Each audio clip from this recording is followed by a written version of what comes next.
A very good evening to you all. Thank you for joining us for the UBC News tonight. My name is Wadulo Arnold. Mark Dorothy Namuyomba is on sign language. It's going to be a 30 minutes long bulletin, so do sit tight. Let's give you these updates. To start off in our first story, Bukono constituency member of parliament, Parish Namuganza, is raising questions over the move by the National Resistance Movement to have independent MPs sign memorandums of understanding. Namuganza is poking holes in the process, insisting that the practice is unprecedented, legally questionable, and a departure from long-standing party tradition. Let's have a look at the details. What exactly are these memorandums of understanding meant to address? Are they not exposing cracks within the national resistance movement, particularly among independents? These are some of the questions being asked by some newly elected MPs. It shouldn't be signed in the manner they are doing it. Traditionally, independent-leaning MPs would simply express interest and attend NRM caucus meetings with no signatures required. Namuganza says veering off the known practice could carry legal risks. If you interpreted it well, me as a lawyer, it would mean you've already crossed into the party before a certain time. It means that somebody can even use it to evict you from parliament if it's serious. She believes the move is less about unity and more about control. This coming ahead of internal parliamentary contests where she has expressed interest in the speakership. If we are going ahead with our ambitions of becoming speaker and we have this group left outside, it means the rules and procedures of the party do not abide to them. So they want now everyone inclusive, so that when they purportedly say that we have been endorsed by the SEC and whoever, then you have no choice. You are part of those who have been enclosed. You know, you are not supposed to come out and contest alone. Locked out of the NRM primaries amid what she describes as intimidation and violence, Namuganza turned to the people of Bukono. My people could not allow to miss me. They could not allow to lose me. They had to fight hard, by the way, because at a certain extent I said, oh, what should I really do? And people are like, you are our child. We have nurtured you from here. Before your party found you, we produced you. Now, back in parliament as an independent. I, Namuganza Parish Princess. Namuganza insists her roots in the NRM remain unshaken, having been shaped under the ideology of President Yoweri Museveni. Henry Okrut, UBC.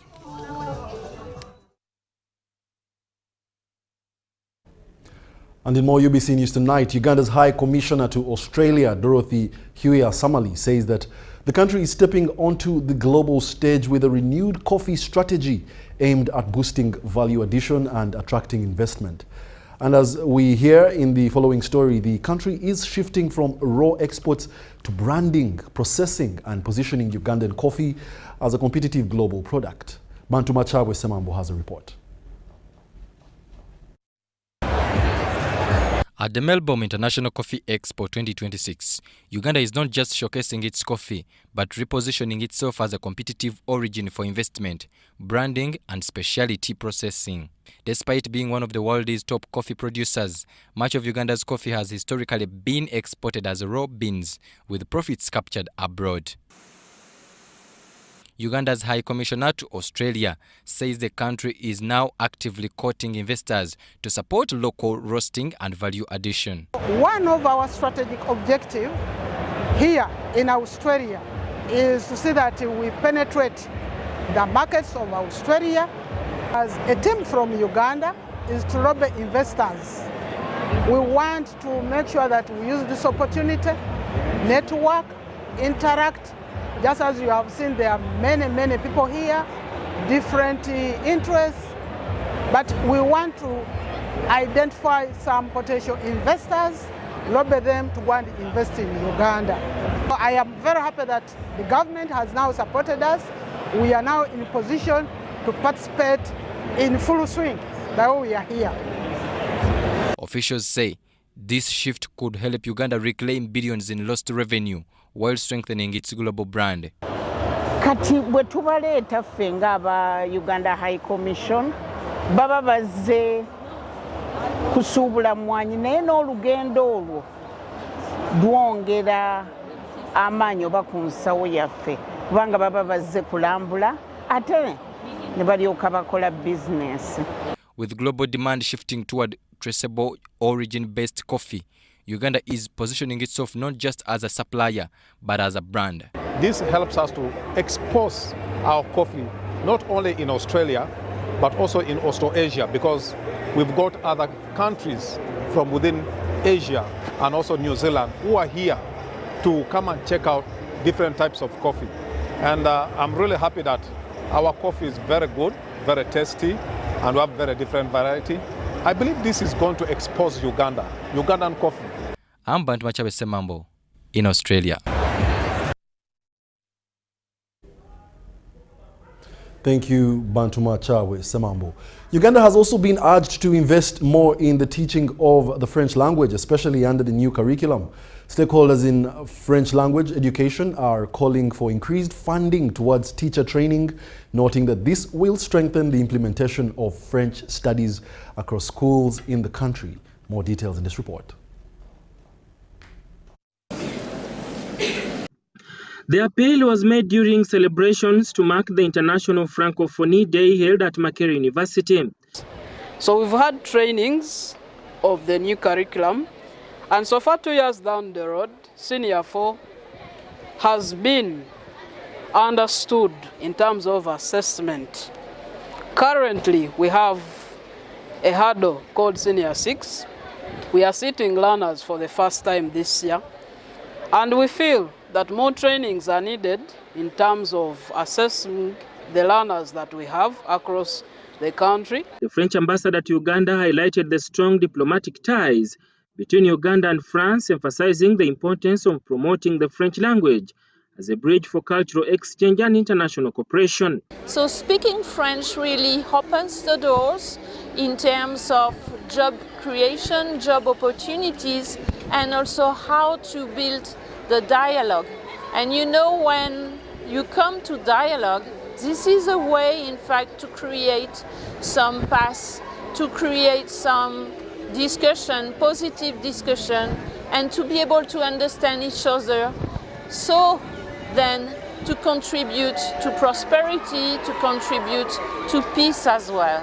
Teachers of French also noted that such activities play a key role in shaping students' language skills, with learners able to practice French, expand their vocabulary, and appreciate the culture associated with the language. When they come and engage in these activities where they see people singing, speaking, talking, expressing themselves in different spheres in French, they are encouraged to believe that these things are possible, and it also takes away their fear. As you teach French, you encourage students to create, as creating is actually one of the units of our slogans. Innover, créer et entreprendre. They learn to create poems, songs, skits, even talk shows. We've brought our students here today to have a chance, to have a platform to practice the French language through different activities like poems, songs, skits. Dr. Enoch Sebuyungo, the head of the Department of European and Oriental Languages, who represented the Makerere University Vice-Chancellor, reaffirmed the institution's commitment to promoting multilingualism and teaching of foreign languages. We have many international students at Makerere University, and we also are committed to ensuring that Ugandans are able to learn international languages. So in the department we have not only French, we have Chinese, we have Arabic, we have Chinese, we have Spanish, we have German, and we have about almost 200 students who are studying these foreign languages. Sada Mubale, UBC News, Kampala.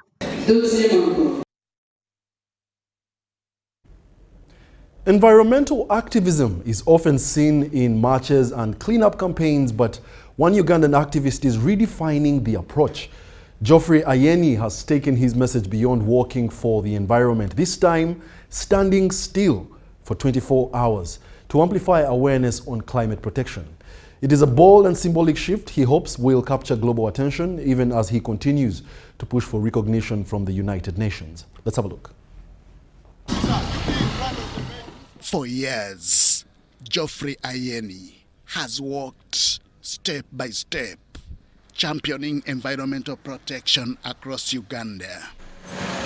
But this time, there were no footsteps, but stillness and a full 24 hours on his feet with no movement, just a message. This is the first turn, but we are going to take this up every year after our walks, the Walk for Water, Environment and Climate Change. We are going to wind it up with a stand. The action was meant to provoke thought and force people to confront the growing environmental crisis. From plastic pollution to climate change, the stakes are rising.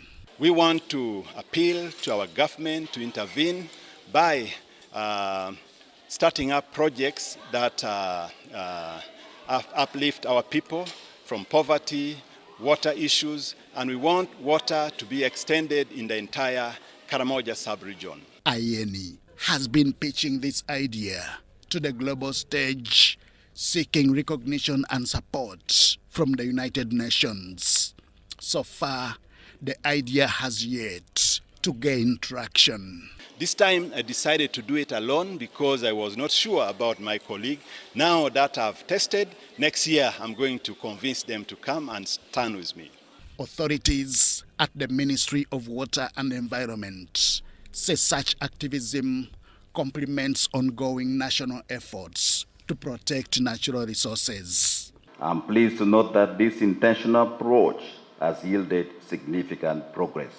The ministry emphasizes that sustained awareness is key to changing behavior at community level. This is the same team that walked for 560 kilometers for water and environment.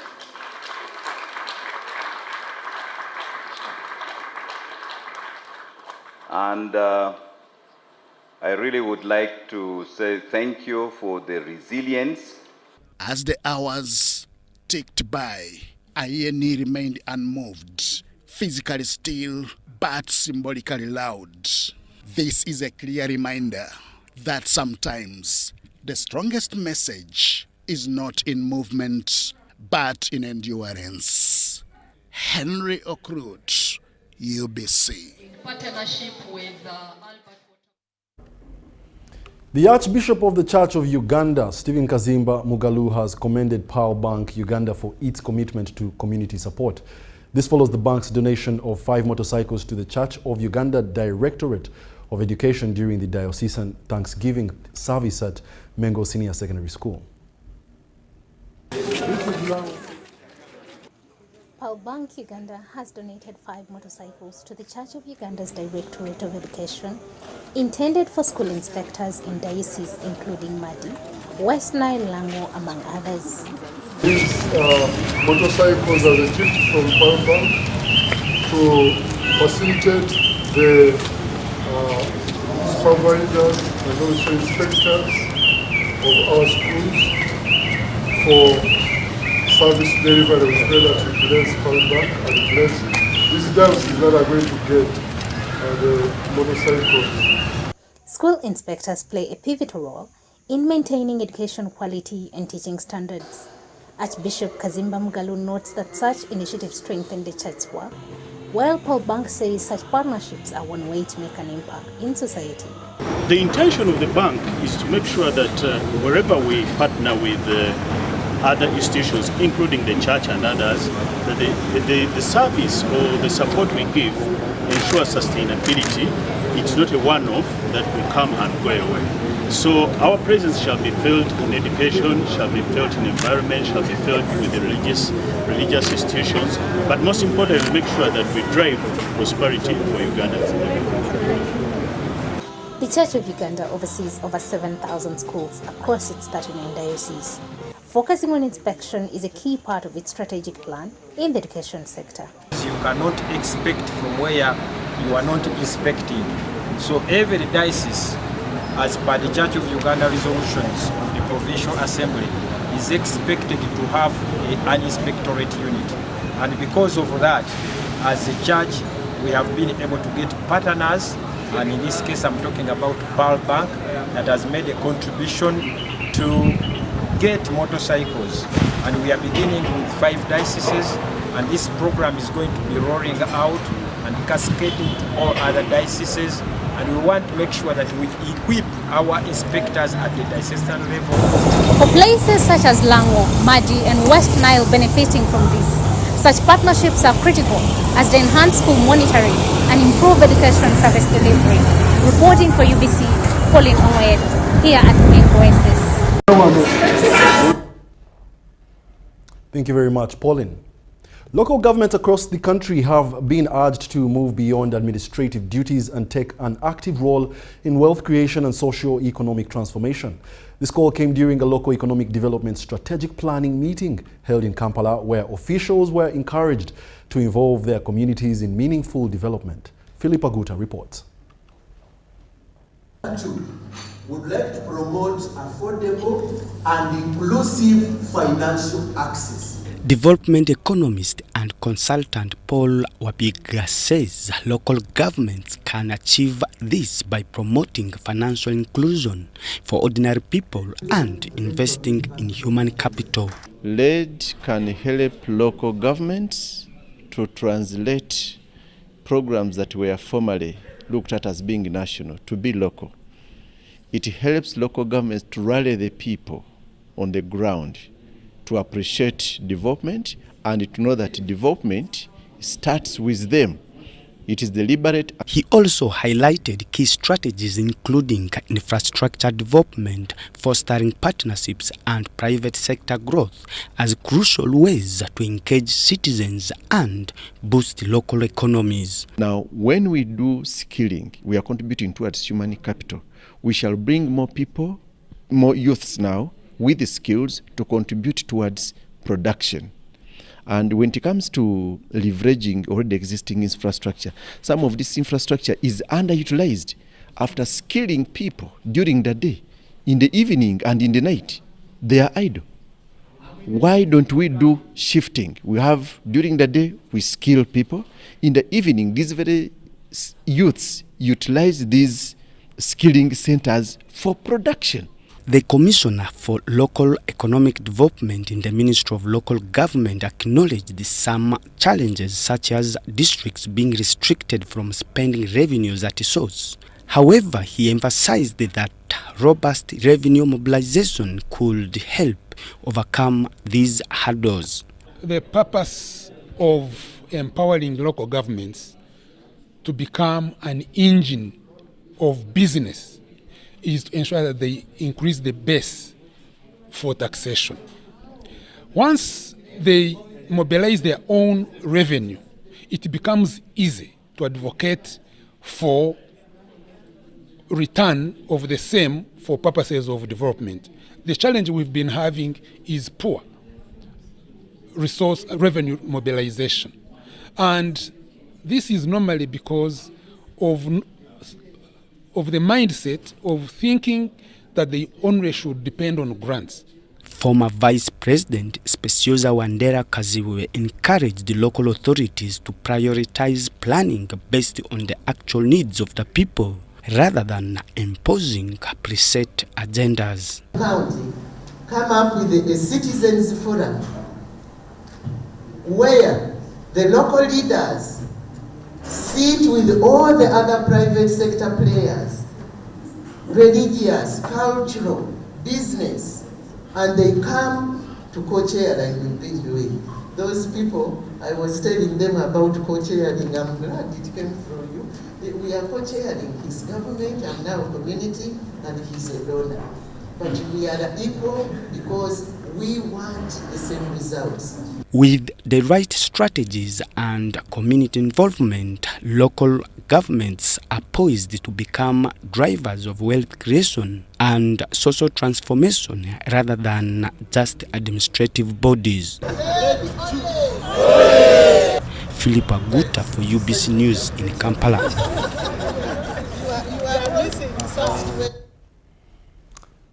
In more on UBC News tonight, the State Minister for Sports, Peter Ogwang, has moved to calm the public concern following criticism from sectors of the public over a recent report by the Confederation of African Football, CAF, which flagged Uganda's sports facilities, including Nambole Stadium and the Hoima City Stadium, as falling below the requirement standards. Speaking on the matter, Minister Ogwang said that the government welcomes the CAF report and views it as an opportunity to improve the country's sports infrastructure, and he also added that steps have already been taken to address the highlighted gaps and ensure that the facility meets international standards.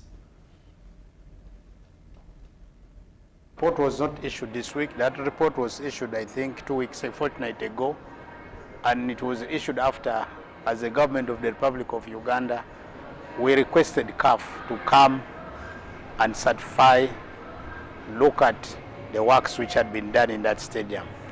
Why it's in line with the contract the government of the Republic of Uganda and the Ministry of Education and Sports through National Council of Sports signed with the contractor. The argument is that before the stadium, the contractor fully hands over the stadium to the National Council of Sports. That stadium must be fully certified by CAF. So in that purpose, we requested the Confederation of African Football to come on ground to check on the works which had already been done, aware that as a government we fully commissioned that stadium on 21st December last year. Initially we had written to the Confederation of African Football to come to check on that work before there was a competition of AFCON 2025 in Morocco. I want to say we welcome the findings of CAF in line with the works which have been undertaken in the stadium. I also want to confirm we have held a meeting both between the contractor, the Confederation of African Football, CAF, and us, the users, that's the Ministry of Education and Sports, to discuss the findings of the report. And I want to confirm that the contractor, in line with the contract signed, has agreed to undertake all necessary adjustments in line with the issues which CAF has highlighted in the report as far as the stadium is concerned, to be specific. There are other things which CAF identified outside the stadium. As the government of the Republic of Uganda, you're all aware, our mother, Mama Janet Katara Museveni, is the chairperson of the local organizing committee of AFCON, but also she's the Minister of Education and Sports. She did submit a cabinet paper as the chairperson of the interministerial committee to cabinet, highlighting the various needs in different subsectors where we needed to invest in line with the CAF report. That's why I'm saying that that report has not come out as of Thursday. That report came out, but as government, we moved ahead to begin looking at where the critical areas. For instance, they identified the need for a terminal in Entebbe, for a terminal in Hoima International Airport, which terminal government has agreed through the cabinet paper Mama presented before cabinet and government approved that the government of the Republic of Uganda is going to build a terminal in Hoima. They also highlighted the need for hotels in Hoima to be improved. Government has also agreed to work with the private sector and the existing hoteliers in Hoima to get a line of credit through Uganda Development Bank for those services to be given, for those hoteliers to be given money for purposes of that project, to also have those hotels upgraded, because CAF highlighted they needed the 4-star to 5-star hotels. Under the leadership of the First Lady, who is our chairperson of LOC, the Committee of LOC has already visited the hotels in Hoima, and I confirm the technical team and our chairperson, who is our PS of the technical people, are also working on that report to ensure which are the specific hotels which will be able to benefit from the line of credit which government has highlighted.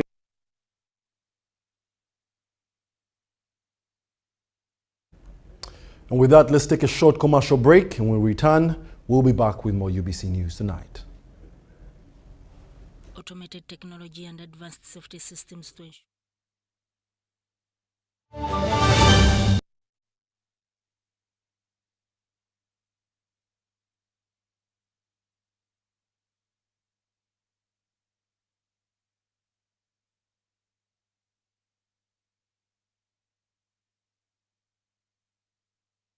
Bw'obanga osaba Katonda ne momo gisabiranga kubanga etwadde vaani enyirira okuzama. Lucky, lucky!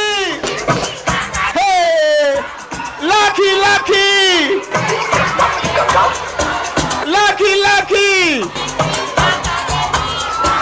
We sat down and asked, what more can we do for the guardians, the parents who take time to pay school fees? Why don't we give them a van?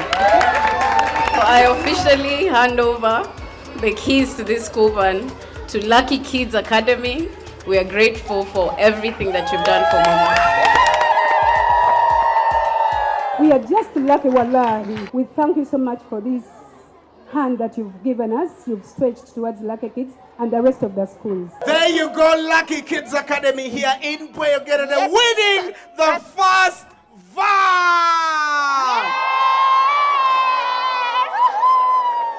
What do you have to do, Ruth, to win a van courtesy of Momo? Just pay school fees using Momo app or press star 165 star 80 hash. Pay the school fees, then you stand a chance to win school fees or a school van. Lucky, lucky! This is Academy Momo! Step into elegance, step into confidence, step into La Vie Boutique. Located at Grand Imperial Hotel, Shop 6 and 8, right behind Bank of Uganda, La Vie Boutique brings you high-class corporate and casual wear for men. From sharp designer suits and crisp shirts to stylish casual t-shirts, tracksuits, shoes and accessories, we've got everything to make you stand out. Call us on 0772 419 181 or 0705 555 558. La Vie Boutique, where class meets style. It's back, bigger and with more business opportunities. It's the Pearl of Africa Tourism Expo Poate 2026, Uganda's flagship tourism event. Poate 2026 will take place from the 21st to the 23rd of May 2026 at the Speak Resort Convention Center, Munyonyo, under the theme Wanderlust. It's your time to thrive. Yes, it's your time to tap into Uganda's renewed optimism and tourism growth. Tourism stakeholders, travel trade partners, and tourism enthusiasts will be part of the Poate 2026. Come and network with like-minded people and unlock new business opportunities. To participate, register at www.poate.co.ug. Poate 2026 is brought to you by Uganda Tourism Board and partners.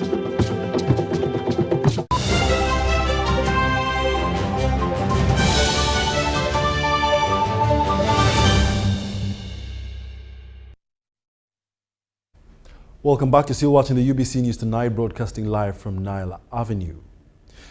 In business, Total Energies Marketing Uganda Limited has commissioned a revamped LPG filling and storage plant in Jinja, aimed at expanding access to clean, reliable energy. The upgrade facility is expected to boost efficiency, safety and LPG supply for both domestic and industrial use.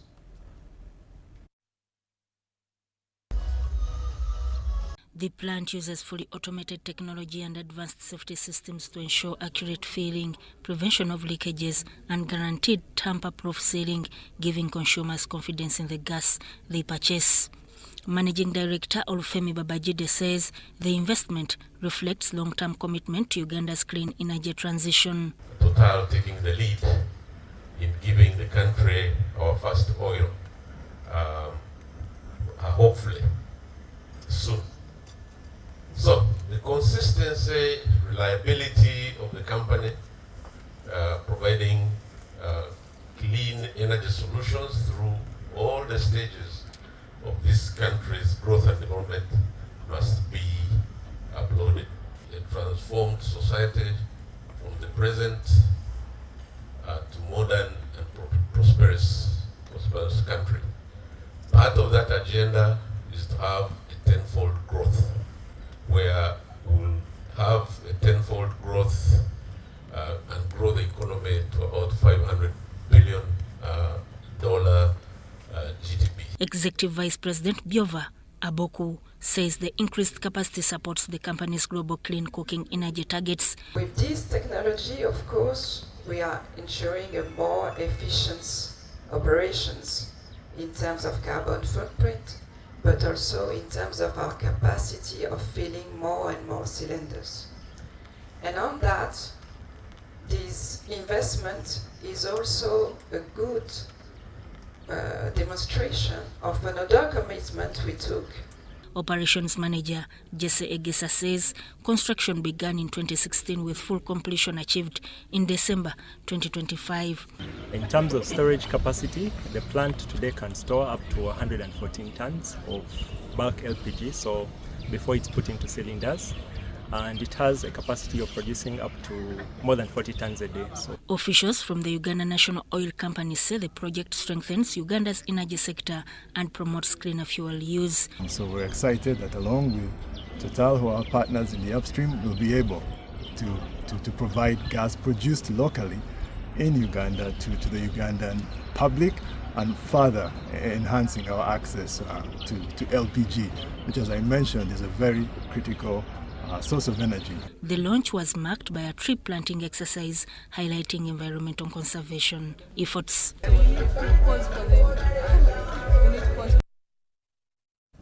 More in our UBC News Tonight. Uganda is stepping up efforts to combat three of its most pressing public health challenges: HIV/AIDS, tuberculosis and malaria, amid concerns over funding gaps and persistent infection rates. Now, of course, this comes as stakeholders convened at a national dialogue under the Global Fund Grant Cycle 8 to set priorities for strengthening the country's health systems. Stakeholders in the fight against HIV, AIDS, tuberculosis and malaria have convened at national dialogue under the Global Fund Grant Cycle 8 to outline key priorities for improving Uganda's health systems. At the center of discussions was the Uganda Country Coordinating Mechanism, which oversees Global Fund-supported programs targeting the three diseases. However, officials note that Uganda's response remains heavily dependent on external funding. The Global Fund has committed approximately $521 million, down from about $600 million in previous cycles, raising concerns about sustainability. What we need now to do is, how do we avoid duplications? Government is going to provide a co-investment of $0.577 billion, while the U.S. government provides $1.79 billion. So we think that that still will be able to supplement and handle to help. Despite notable progress, particularly in reducing HIV prevalence, new infections remain high. We had 37,000 new infections in 1 year. Okay, so that's still quite high, because we would like by 2030 for that figure to reduce to less than 10,000. We had 20,000 AIDS-related deaths in 1 year.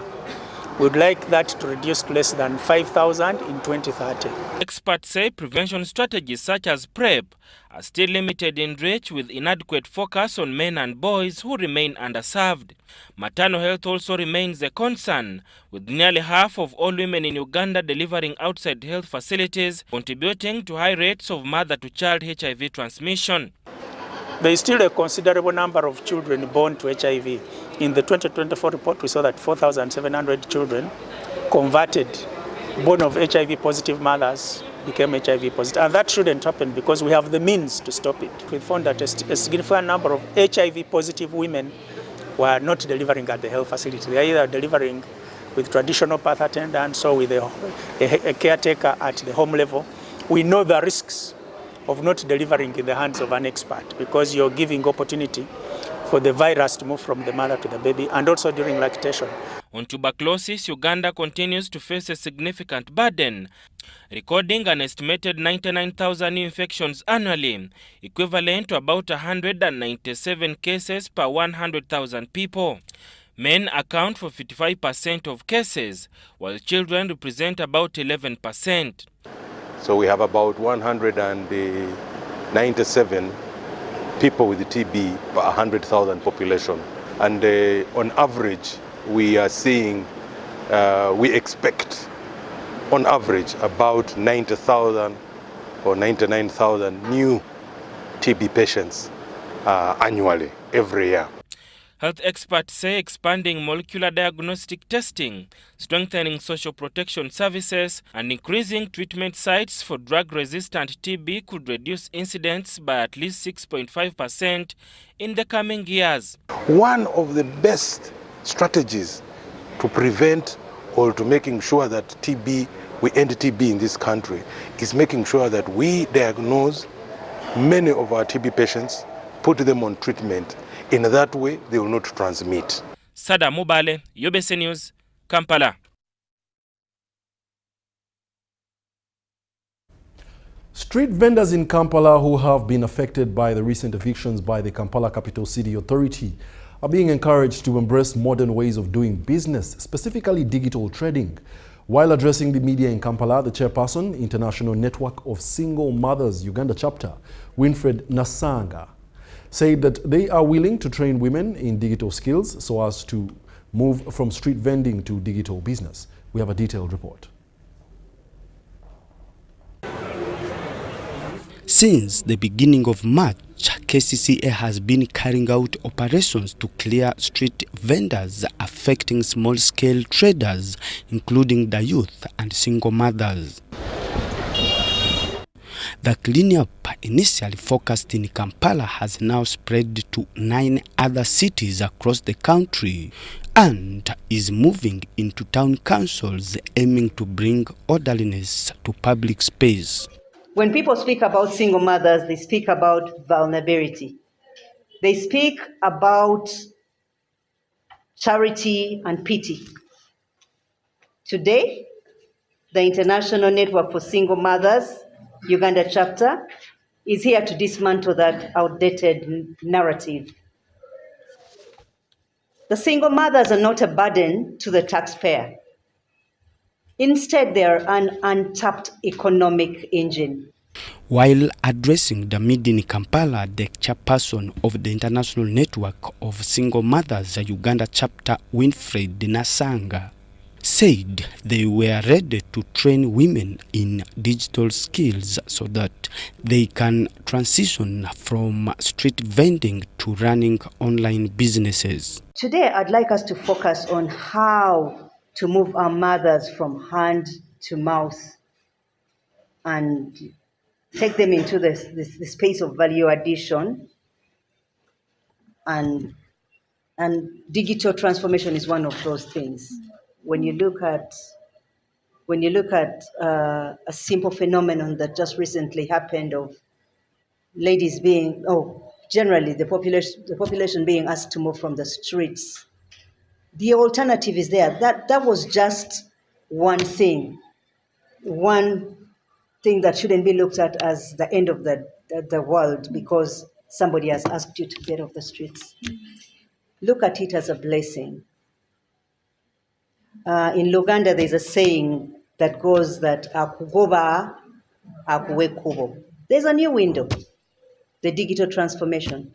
We can take all our products and put them onto the digital space and market them and become an economic force. The initiative aims to not only support displaced vendors but also equip them with skills for sustainable businesses in the online marketplace. Philip Aguta for UBC News in Kampala.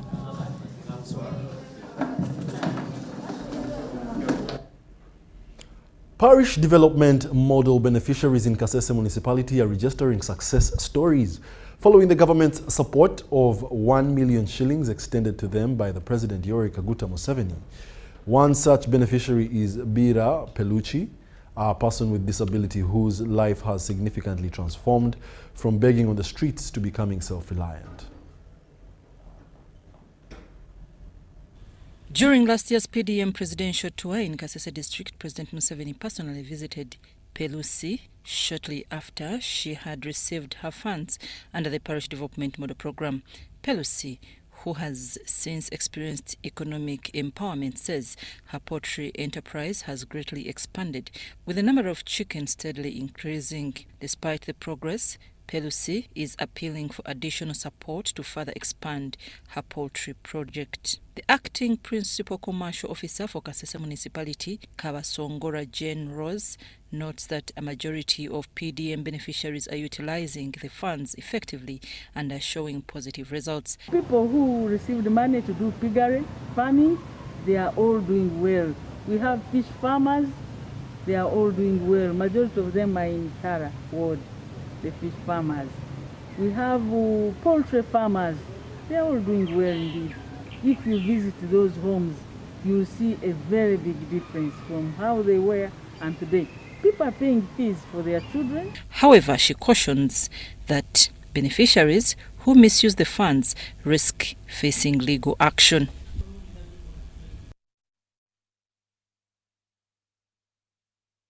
The Omusinga Charles Wesley Mumbere has returned to Uganda following months of medical treatment in Turkey. Upon his return, the Omusinga received a hero's welcome from his subjects in Kasese district. Take a watch.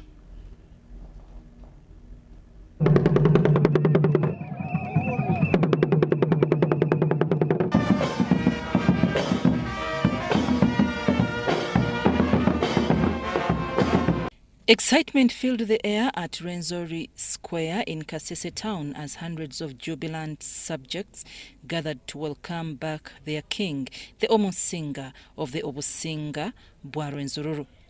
The monarch, Omusinga Charles Wesley Mumbere Iremangoma, has been out of the country for over 5 months after traveling to Turkey in October for a medical review. He was officially received at Kikongo Trading Center in Busongora North by kingdom officials and district political leaders before proceeding to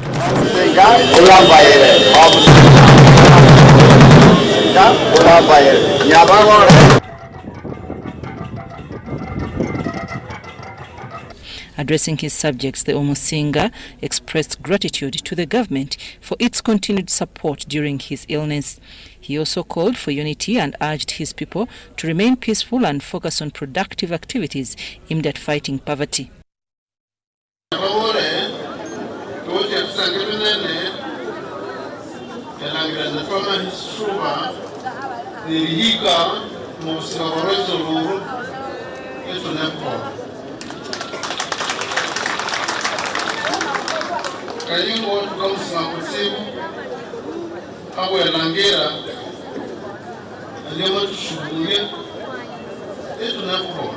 The Prime Minister of the Kingdom, Kule Benson Baritazari, said many subjects had grown anxious about the King's health and were eager to see him return safely. The important thing is that His Majesty, the celebration is to make His Majesty remind the Banyarwenzuru of his 5 strategic pillars. The 5 strategic pillars of peace, of unity, of reconciliation, of development, and mindset change. Leaders in Kasese district also welcomed the Omusinga's return. Dr. Mande Rude Bwambale commended the government for ensuring the king received proper medical care.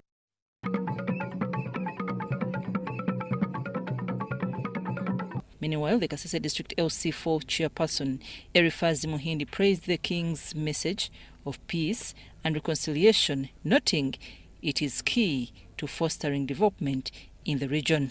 People become united and they forgive each other of what went wrong in their past and see how they continue working together to forge development. Peace is the foundation of development.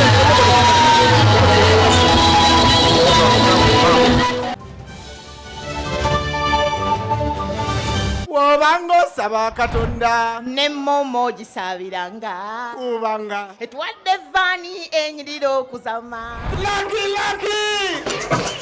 hey Lucky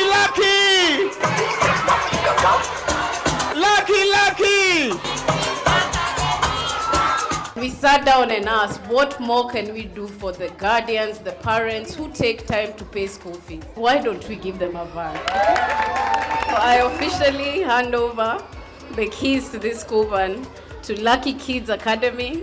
We are grateful for everything that you've done for Mama. We are just lucky, wallahi. We thank you so much for this hand that you've given us, you've stretched towards Lucky Kids and the rest of the schools. There you go, Lucky Kids Academy here in Puyo Gerede, winning the first van! What do you have to do, Ruth, to win a van courtesy of Momo? Just pay school fees using Momo app or press *165*80# pay the school fees, then you stand a chance to win school fees or a school van. Lucky! This is Academy Momo! Are you looking for a home away from home? Then this is the place for you. My name is Chini Kaji, and welcome to Hotel Le Confidential. With 84 comfortable rooms where you can relax and feel safe. Each room has a lovely view of green vegetation, Wi-Fi, air conditioning, and a tasty breakfast. Children can have fun at our kids' water park and our kids' play area. You can also enjoy our world-class health club, spa, sauna, gym, boutique, and sky blue swimming pool. Thank you for choosing Hotel Le Confidential, where every stay is unforgettable. Come and stay in comfort, right at home, today, tomorrow, and always.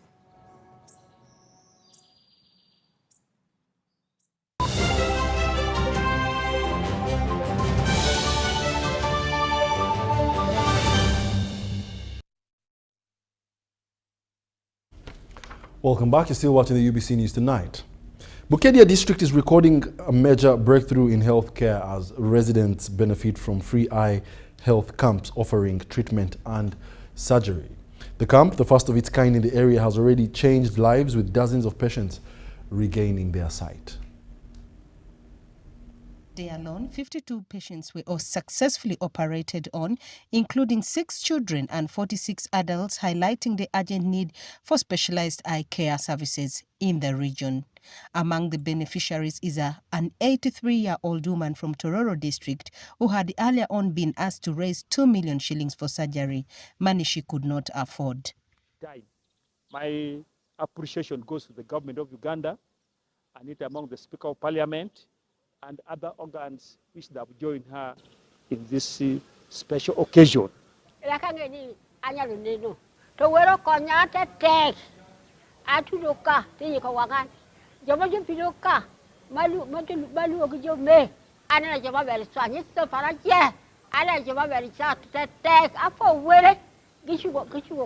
She thanked the Speaker of Parliament and the Ruparelia group of companies for giving her a chance to see again.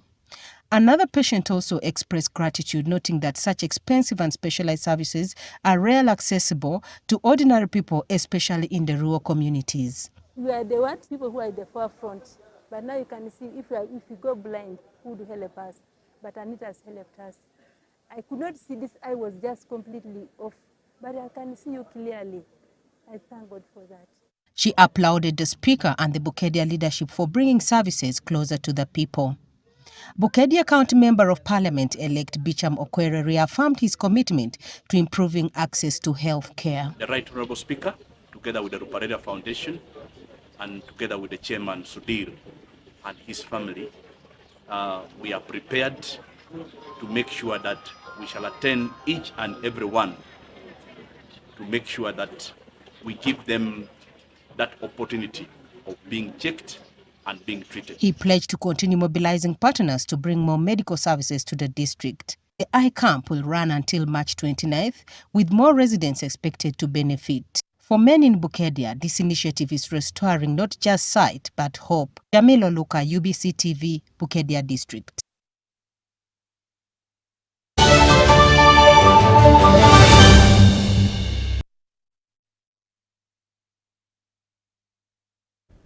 And that brings us to the end of our UBC News Tonight. Thank you for being a lovely audience. My name is Wadulo Arnold Mark. Dorothy Namuyomba is on sign language, and I'm styled by Lavi Boutique on Grand Imperial Hotel, Shop 6 and 8, right behind Bank of Uganda. Take some time, go check them out. Get yourself a good deal. Good night.